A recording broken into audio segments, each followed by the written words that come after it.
साथियों, कुछ लोगों ने हिमाचल यात्रा में सिद्ध बाबा बालकनाथ के ऊपर मंदिर में स्त्रियों को जाने के लिए मना किया जाता है और उसके बारे में पूछा है। उसके बारे में मैं उत्तर इस कहानी के रूप में देती हूँ कि जब बालकनाथ जी, मैं छोटी सी कहानी सुनाती हूँ। बाबा बालकनाथ एक बार माता पार्वती शिव से जिद करती हैं कि मुझे अमर कथा सुनाइए, हे महेश्वर, मुझे अमर कथा सुनाइए। उस समय शिव माता पार्वती से कहते हैं कि तुम अमर कथा नहीं सुन पाओगी। वो हट करती हैं। तब शिव आँख मूंदकर उन्हें अमर कथा सुनाने लगते हैं। तो जब अमर कथा सुनाते हैं तो ऊपर एक आलने में, घोंसले में कबूतरी ने अंडा दिया होता है। तब वह अमर कथा सुनते हुए पार्वती जी सो जाती हैं और अमर कथा शिव कहते हुए चले जाते हैं। जहाँ पार्वती हूँ हूँ के हुंकारे बढ़ रही होती है, वहाँ पार्वती जी के सोने के बाद वो कबूतरी का अंडा हुंकारे भरने लगता है। तब जब सारी कथा अमर समाप्त हो जाती है, तब शिव देखते हैं कि पार्वती तो सोई पड़ी है। तो वो सोचते हैं कि हुंकारे कौन भर रहा था। तभी उन्होंने देखा कि कबूतरी का अंडा हुंकारे भर रहा है। तब वह शिव उसके पीछे अपना त्रिशूल लेकर भागे। तब वह एक स्त्री के शरीर में प्रवेश कर गए मुंह के रास्ते से, और गर्भवती स्त्री को मारना अपराध होता है, यह सोचकर शिव ने उनको छोड़ दिया। तब वह बालक बाबा बालकनाथ के नाम से विख्यात हुआ। वह छोटेपन में ही शिव भक्ति के कारण वनों की कंधाराओं में आ गया। तब माता पार्वती स्नान करने आई। तब इस नन्हे से बालक ने माता पार्वती के कपड़ों को उठा लिया और उनके बार बार आग्रह करने पर कपड़े तब दिए, यह लेके कि वह शिव से मिलाएंगी। शिव से मिलना चाहने की बात बताते हुए उन्होंने उनको कपड़े, जब प्रण ले लिया कि वह उन्हें मिलाएंगी, तो उन्होंने कपड़े दे दिए माता को। और उस बालक को माँ लेकर कैलाश पर्वत पर गई और बालक को पिता शिव से मिलाया।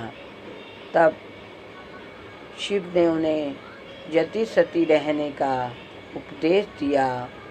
तब से ही बालक स्त्रियों से दूर ही रहते हैं और यति सती रहते हैं।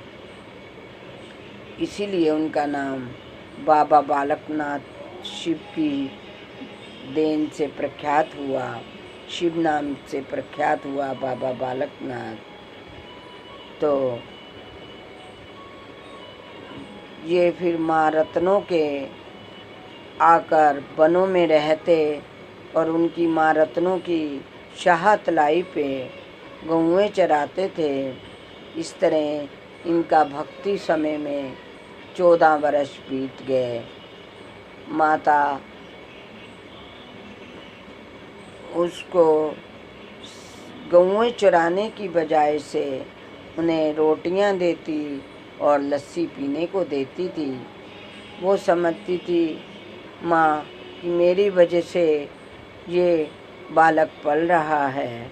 उन्हें अहंकार बहुत था। एक दिन गौएं साथ वाले किसानों के उसमें जाकर उनके खेतों में चरने लगी।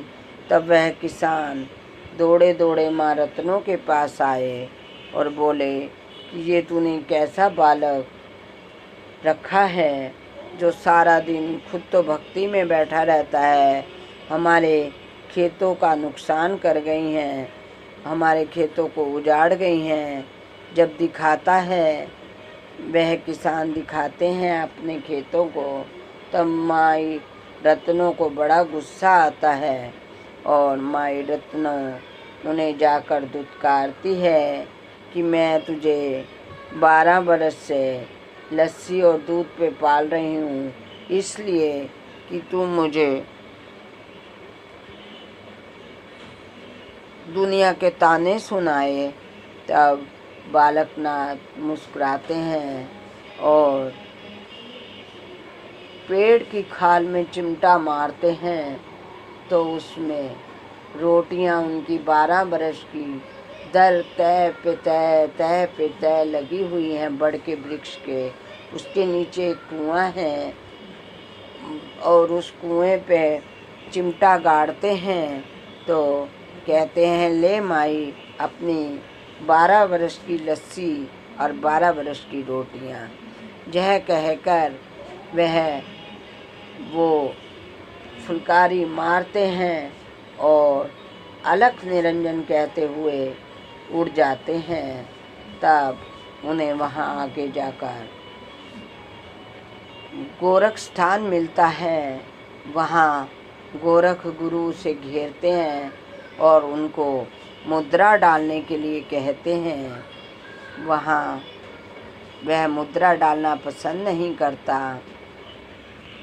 बालकनाथ मुद्रा डालना पसंद नहीं करते हैं। बहुत उनमें लकड़ झपट होती है, लेकिन वह उनके दायरे में नहीं आते।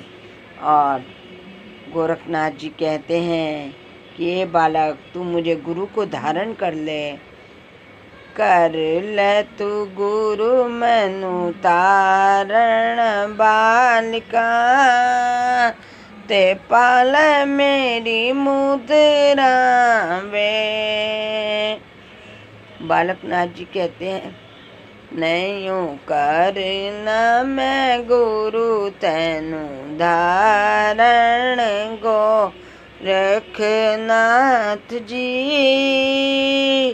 शिव तो नहीं कोई बड़ा गुरु जी,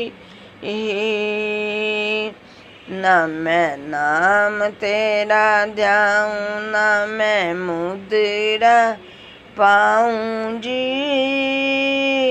मैं तो अलख निरंजन कहलाऊं जी। इस तरह उन दोनों में वार्तालाप होते हैं और शक्तियों पे बात चलती है। तब वो अपना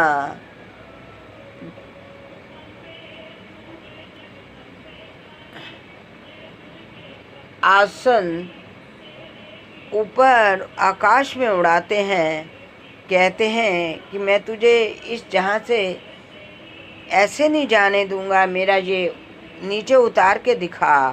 तेरी अलख निरंजन की इतनी शक्ति है तो नीचे उतार के दिखाओ मेरी। टोटे टोटे होके गिर गई जी, जदो बालक ने है मारे या चिमटा जी। ऊपर आकाश में गई हुई टुकड़े टुकड़े होकर मृगशाला नीचे गिर जाती है और फिर वह अपनी कई मुद्राएं आकाश की ओर फेंकता है, लेकिन बालक अपने चिमटा मारकर अलख निरंजन कहते हुए उन सारी चीज़ों को उतार देता है। फिर वह उनको बालकनाथ जी को अनब्याही बिना माँ के बिना बच्चों के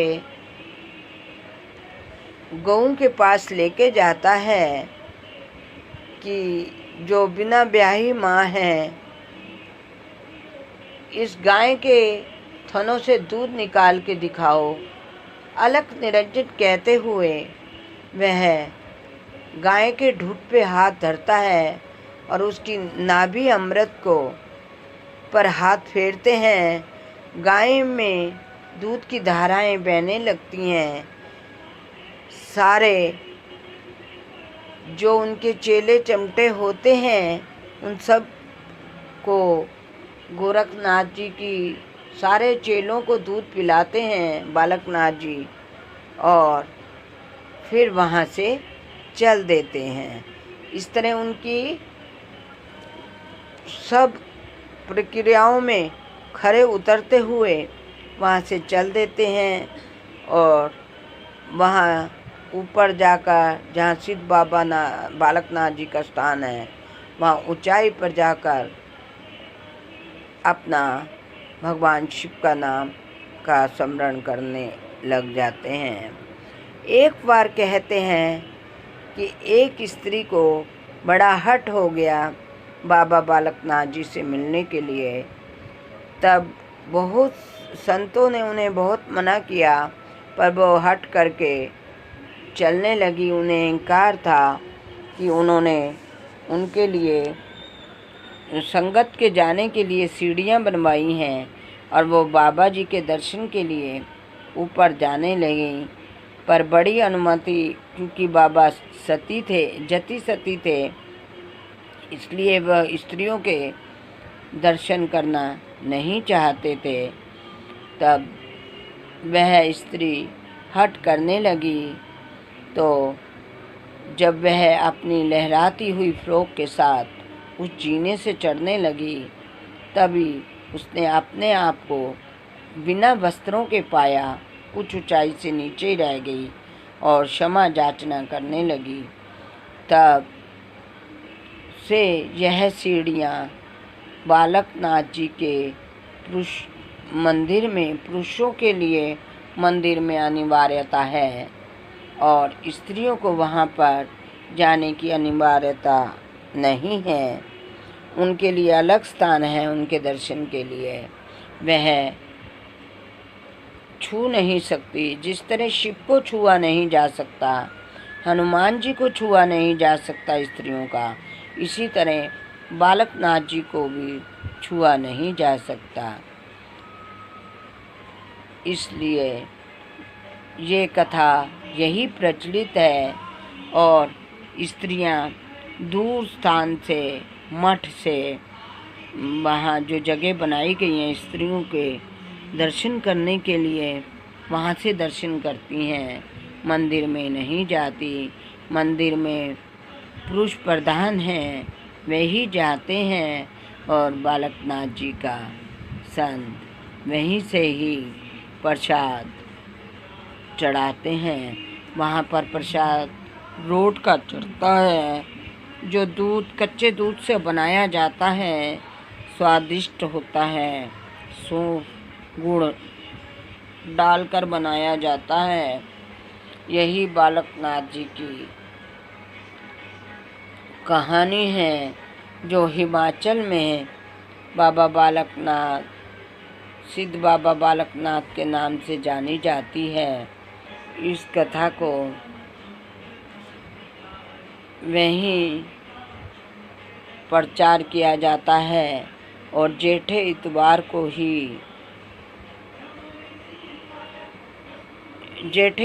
को ये कि जो पहला इतवार आता है वो जेठा इतवार कहलाता है और वहाँ बालकनाथ जी का भोग लगाया जाता है। महीने का पहला इतवार। वैसे तो भोग हर दिन लगता है, लेकिन जेठे इतवार को चुटके का भोग इसलिए लगाया जाता है।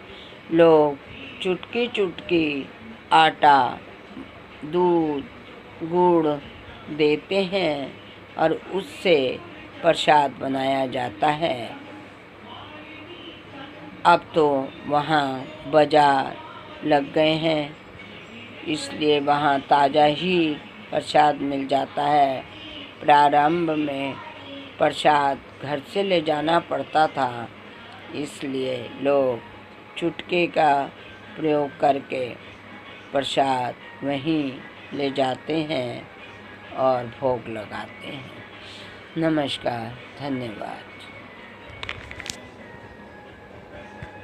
साथियों, आपको मेरी यह वीडियो कैसी लगी कमेंट करके बताइए। अगर आपको मेरी यह वीडियो अच्छी लगी हो तो लाइक करके मेरा उत्साह बढ़ाइए। मेरा इस चैनल का मेरा अनुभवी लेख को सब्सक्राइब करिए और मेरी वीडियो को औरों और परिजनों के साथ, मित्रों के साथ शेयर कीजिए।